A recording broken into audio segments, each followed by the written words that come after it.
বুধবার ভোররাতে টঙ্গীর ইস্তেমার মাঠে সাতপন্থী ও জোবায়েরপন্থী মুসল্লিদের মধ্যে সংঘর্ষের ঘটনায় ইস্তেমার মাঠসহ ঢাকার নানা এলাকায় নিরাপত্তা জোরদার করা হয়েছে। পুলিশ, র্যাব, বিজিবি সহ সেনাবাহিনী মোতায়েন করা হয়েছে। এসব এলাকায় বিরাজ করছে থমথমে পরিস্থিতি। সাতপন্থী মুসল্লিদের মুখপাত্র বলেন, তারা আইন প্রক্রিয়ায় মামলা করে মোকাবেলা করবেন। নিহতের ব্যাপারে আমরা 3 জনের সংবাদ পেয়েছি, বাট 2 জনের ব্যাপারে আমরা নিশ্চিত হয়েছি। আরেকজনের ব্যাপারে শুনেছি যে উনি আসলে নিহত হননি, গুরুতর আহত অবস্থায় চিকিৎসাধীন আছেন। আর আইনি প্রক্রিয়া যাওয়ার জন্য যাদেরকে আমরা হাতে নাতে অস্ত্রসহ গ্রেফতার করেছি, ধরেছি, আমাদের জিম্মাদারিতে তারা আছে। পুলিশ অলরেডি উপস্থিত হয়েছে, এই মুহূর্তে আর্মি উপস্থিত হয়েছে, মেজর আশরাফ সাহেব আছেন। ওনাদের কাছে আমরা তাদের তালিকা সব কিছু সহকারে মামলা দায়েরের যত প্রক্রিয়া আছে সব কমপ্লিট করে তারপরে আমরা তাদেরকে পুলিশের হাতে হস্তান্তর করব। তাদের আর হামলার কোনো সুযোগ নেই ইনশাআল্লাহ, কারণ সারা বাংলাদেশের সাথীটা দেখেছে। আমরা তাদেরকে 24টা চিঠি দিয়েছি, আপোষের প্রস্তাব দিয়েছি, সন্ধির প্রস্তাব দিয়েছি, শান্তির প্রস্তাব দিয়েছি। তারপরে সুন্দরভাবে মাঠ ছেড়ে দিয়ে আমাদের জন্য মাঠ যেন ওনারা জোরে করার জন্য খালি করে দেয় সেই প্রস্তাব দিয়েছি, কোনো কিছু মানে নাই। অবশেষে এক টেবিলে বৈঠকের প্রস্তাব দিয়েছি, মানে নাই। সরকারকে সাথে নিয়ে যেন তারা বসে, সরকার মধ্যস্থতা করবে, তারা বসে নাই। তারা যে সমস্ত মিথ্যা প্রপাগান্ডা চালায় সেগুলির ব্যাপারে ওপেন চ্যালেঞ্জ দিয়েছি, তারা বসে নাই। তাদের কথা পরিষ্কার, তারা কোনো আপোষের রাস্তায় হাঁটবে না, তারা কোনো আলোচনার রাস্তায় হাঁটবে না, তারা সংঘাতের রাস্তায় হাঁটবে। তারা টেবিলে সমাধান করবে না, রাজপথে সমাধান করবে। আমরা এই ব্যাপারে প্রশাসনকে সর্বোচ্চ সতর্ক করেছি, প্রশাসন এই ব্যাপারে কাজ করছে। আর আমাদের প্রত্যেক সাথী অত্যন্ত ম্যাচিউরড, সাহসী এবং সচেতন। ওনারা প্রত্যেকে যার যার জায়গা থেকে সতর্ক আছেন, কেউ যেন তাদেরকে ভুলভাবে ব্যবহার করতে না পারে। তারা আমাদেরকে ধিক্কার দিচ্ছে যে 2 পক্ষ যেন মারামারি করতেছে, কিন্তু আমরা ওনাদেরকে বলো আর একটু ধৈর্য ধারণ করেন। আজকের এই ঘটনা সুষ্ঠু তদন্ত হওয়ার সাথে সাথে আপনারা টের পাবেন যে আসলে কারা উগ্রতা ছড়ায়। আমি একটা প্রমাণই আপনাকে দেই।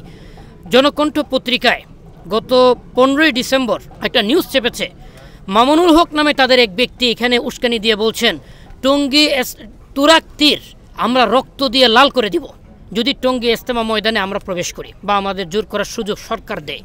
তো আরেকজন বক্তা জুনাইদ আল হাবিব, তিনি বলেছেন সারা বাংলাদেশ অচল হয়ে যাবে, সারা বাংলাদেশে আগুন জ্বলবে। এই কথাগুলি তাবলীগের কোনো সাথে বলতে পারে না, না এই পক্ষের না ওই পক্ষের।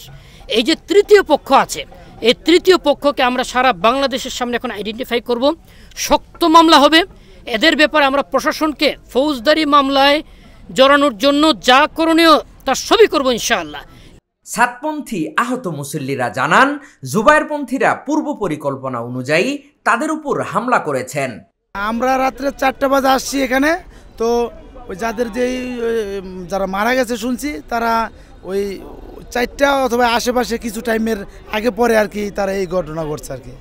ওই যে টিন শেড কামরায়, তা আমরা এদিক থেকে আসতেছিলাম, ওই যে হসপিটাল, হসপিটাল, ক্যান্সার হসপিটাল থেকে। তো ওই দিক থেকে আমরা আস্তে আস্তে ওইদিকে যাইতে পারিনি। ওই যে আগে কিছু সাথী ঢুকে গেছে, তো ঢুকে যাওয়ার অগ্রসাথী ছিল টিন শেডে। তো টিন শেডে অগ্রসাথী থাকার কারণে ওই আমাদের সাথী ঢুকে গেছে। তো ওনারা আর কি মুরব্বী মানুষ, এই যে যারা মারা গেছে উনি 60 অথবা একজনের 70, কম বেশি বয়স এরকম। তো ওনারা বুঝতে পারে নাই, মুরব্বী মানুষ উত্তর অঞ্চলের। তো এরকম করবে, মানে মাইরা ফেলে বা এরকম একটা আঘাত করবে, তারা এরকম বুঝতে পারে নাই। হ্যাঁ, আমরা তো মারতে আসি নাই, আর মারার জন্য আমরা এই মেহনত না। এই মেহনত হলো আল্লাহর জন্য দিন শিখা, মানুষকে আল্লাহ তাআলার দিকে ডাকা। গেট আসার পরে গেট বন্ধ আছিল, তো বন্ধ থাকার পরে ভিতর থেকে আমাদেরকে পাথর মারা হয়েছে। অনেক সাথীরা আমার আহত হয়েছে, অনেক সাথী হাসপাতালও পাঠাইছে, আমি নিজে রিক্সা উঠাই পাঠাই দিছি। তো পরে ওরা যখন ওদিকে গেছে আমরা ঢুকছি, জুবাইরপন্থীরা। তো ওরা যখন ওদিকে গেছে আমরা ঢুকছি, আমরা ঢোকার পরে আবার আমরাও ওদিকে গেছি। ওদিকে আমাদের সাথীরা জবাই, আমাদের কাছে ছবি, আমার কাছে ছবি আছে, আমি নিজে উঠাইছি ছবি। আমারও আহত হয়েছে। এই যে আমরা আমির মাইনা চলি, ওরা বলে আমাদের কোনো গিয়েও করি না, ওরা আমির মানে না।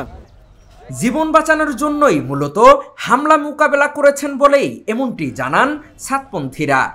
আপনার যদি দেয়ালে পিঠ থেকে যায়, আপনাকে যান বাঁচাইতে হবে, আপনাকেও তখন ঘুরে 2টা দিতে আপনি বাধ্য থাকবেন। তো সেরকম হয়তো কিছু হয়েছে, কিন্তু আমরা কেউ পরিকল্পিতভাবে আমাদের জুবায়েরপন্থী ভাইদের উপর মানে আক্রমণ করি নাই, বরং তারা আমাদের একজন সাথীকে ওখানে হত্যা করেছে, এখনও টঙ্গী হাসপাতালে আছে। তো এই যে তারা আমাদের উপর নির্যাতন চালাচ্ছে, এমন ভাব করতেছে যেন আমরা মুসলমানই না। যেন আমরা ইসলাম থেকে খারেজ হয়ে গেছি। আক্রমণটা তারা মূলত মাদ্রাসার ছাত্রদেরকে গতকাল থেকে, এই আমি নাম ইন্ডিকেট করে বলতেছি, তার নাম হচ্ছে ইঞ্জিনিয়ার মাহফুজ হান্নান, এবং এই তারা বিশেষ করে মামুনুল হক সাহেবও কিছুদিন আগে একটা বক্তব্য দিয়েছিলেন যে মাদ্রাসার ছাত্ররা তোমরা আসো, এবং জুবাইর সাহেব স্বয়ং নিজে বলছে আমরা অস্তিত্ব সংকটে পড়ে গেছি। এই কারণে তারা মাদ্রাসার ছাত্রদেরকে সারা দেশ থেকে ভাড়া করে আনে এখন ভাড়া করছে এটা বলবো না, কিন্তু আনছে। এখন আপনি মাদ্রাসার ছাত্রদেরকে যেভাবে বুঝাবেন তারা কিন্তু ওস্তাদের কথা মানতে বাধ্য, ঠিক আছে। এখন আমরা তাবলিগলারা আসছি, তারা আমাদেরকে বাধা দিয়েছে যে জোর করতে কিছুতেই দিবে না, কিন্তু আমরা তো 5 দিনের জোর করবো, আমাদের পূর্ব নির্ধারিত তারিখ ছিল। তো এই ঘটনাটা এইভাবেই ঘটছে যে আমরা আসছি, তারা ওখান থেকে ইটপাটকেল চুরি করছে। এমনকি সোশ্যাল মিডিয়ায় ভাইরাল হয়েছে, আপনি দেখবেন যে তারা ওই রুমের মধ্যে তাসবি এই বাটুল দিয়ে মার্বেল এবং ওই যে মাছ মারার যে হাতা এগুলো তারা নিয়ে রাখছিল। তাহলে কি এগুলো পরিকল্পিতভাবে আমাদেরকে মারার জন্য তারা এনে রাখছিল? কিন্তু আপনি পক্ষান্তরে দেখতে পারবেন যে আমাদের সাথীরা সম্পূর্ণ নিরস্ত্র এবং খালি হাতে মাঠে এসেছে, কারো হাতে কোনো কিছু ছিল না। হ্যাঁ, এতটুকু লাঠি ছিল যে নিজের আত্মরক্ষার জন্য সুন্নত হিসেবে যে লাঠিটা রাখা হয় সেটা আমাদের সাথীদের হাতে ছিল, কিন্তু আমাদের সাথীদের হাতে কোনো প্রকার অস্ত্র ছিল না, তাদের যে পরিমাণ অস্ত্র ছিল। গতকালকে যেটা হয়েছে, এখানে আমাদের কিছু সাথী আসছিল বগুড়ার থেকে, প্রথম এই কিছু ওই সন্ত্রাসী বাহিনী যে দিনের কাজে বাধা প্রদানকারীরা আমাদের সাথীদের উপর আক্রমণ করছে, এবং আমার জানার মতো 2 জন সাথী মারা গেছেন, অনেক সাথী হসপিটালে গেছে, ওখানে আশঙ্কা।